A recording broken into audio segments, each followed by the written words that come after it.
নমস্কার, আপনারা দেখছেন আমন্ত্রণ টিভি আর আপনাদের সঙ্গে রয়েছে আমি শ্রাবণী। এই মুহূর্তের গুরুত্বপূর্ণ খবর নিয়ে পাশ ফেল সংক্রান্ত বিষয় নিয়ে কেন্দ্রীয় সরকার কিন্তু একটি বড় বদল আনলো। কেন্দ্রীয় সরকারের তরফ থেকে জানানো হয়েছে যে পাশ ফেল এই আইন সংশোধনের যেই নীতিটি ছিল সেই নীতিটিকে বহাল কিছু সংশোধন ঘটিয়ে পাশ ফেল প্রক্রিয়াটিকে কিন্তু আবার ফিরিয়ে আনা হয়েছে। অর্থাৎ যে সমস্ত ছাত্র বা ছাত্রী বার্ষিক পরীক্ষায় উত্তীর্ণ হতে পারবে না, অর্থাৎ পাস করতে গেলে পরীক্ষায় পাস করতে গেলে যেই নম্বরটির প্রয়োজন সেই নম্বরটি যদি তারা যথাযথভাবে না পায় তাদেরকে কিন্তু নতুন ক্লাসে যাওয়ার অনুমতি দেওয়া হবে এবং এর মধ্যেও 2 মাসের সুযোগ তাদেরকে দেওয়া হবে যাতে তারা পাস করে বা পরবর্তী পরীক্ষায় পাস করে উত্তীর্ণ হয়ে নতুন ক্লাসে যেতে পারে। যদি তারা ওই 2 মাস সময়ের দেওয়ার মধ্যেও মানে ওই পরীক্ষার মধ্যেও যদি তারা নিজেদের ভালো রেজাল্ট না করে অর্থাৎ পাস নম্বরটি না তুলে উত্তীর্ণ না হতে পারে, সেই ক্ষেত্রে কিন্তু তাদেরকে আর নতুন ক্লাসে যাওয়ার বা নতুন ক্লাসে ওঠার পারমিশন দেওয়া হবে না বলেই জানিয়েছে কেন্দ্রীয় সরকার। 2019 সালের এই শিক্ষা আইন সংশোধনের অনুসারে কিন্তু এই পাশ ফেল নীতিটিকে পুনরায় ফিরিয়ে আনলো কেন্দ্রীয় সরকার। কেন্দ্রীয় সরকারের অন্তর্ভুক্ত 3000টি স্কুলে কিন্তু এই নীতিটি চালু হওয়ার সিদ্ধান্ত নিয়েছে।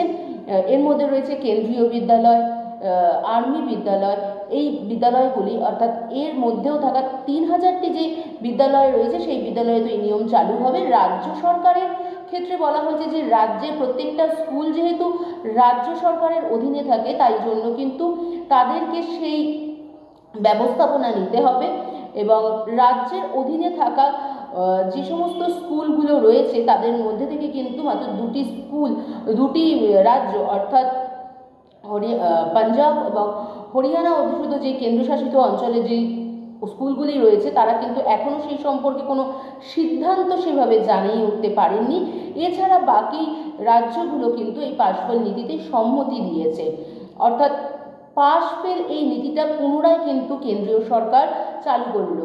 এর ফলে কেন্দ্রীয় সরকারের মত অনুযায়ী যে জানা যাচ্ছে যে এর ফলে কিন্তু ছাত্রছাত্রীদের যে পড়াশোনার ক্ষেত্রে মনোনিবেশ সেই মনোনিবেশটা কিন্তু বিশেষভাবে পড়বে এবং তার সাথে সাথে কিন্তু ছাত্রছাত্রীদের সাথে সাথে কিন্তু তাদের অভিভাবকদেরকেও একটা কোথাও গিয়ে সূচনা দেওয়া হচ্ছে যে তারাও যেন তাদের ছেলে মেয়েদের পড়াশোনার বিষয়ে কোনো রকম গাফিলতি না রেখে তাদেরকে পড়াশোনার কাজে বহাল রাখে এবং এর ফলে কিন্তু এই যে পাশ ফেল প্রক্রিয়া যেটা নাকি উঠে গিয়েছিল পঞ্চম শ্রেণী থেকে অষ্টম শ্রেণী পর্যন্ত, তো সেখানে কিন্তু ছাত্রছাত্রীদের পড়াশোনার বিষয়ে একটা অমনোযোগিতা দেখা দিয়েছিল এবং এর ফলে কিন্তু শিক্ষার যে মান সেটা কিন্তু ক্রমশ পড়ে যাচ্ছিল এবং এর ফলে ভালো কোনো রকম ছাত্রছাত্রীদের মধ্যে যে শিক্ষা সেই শিক্ষার কিন্তু প্রচলনটা হচ্ছিল না বলেই মনে করেছে কেন্দ্রীয় সরকার।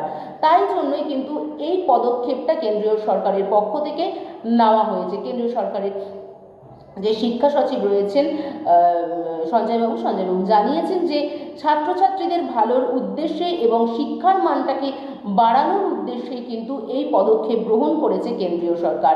অর্থাৎ পাশ ফেল এই বিষয়টা পঞ্চম থেকে অষ্টম শ্রেণীর মধ্যে কিন্তু আবার নতুনভাবে বহাল করা হয়েছে।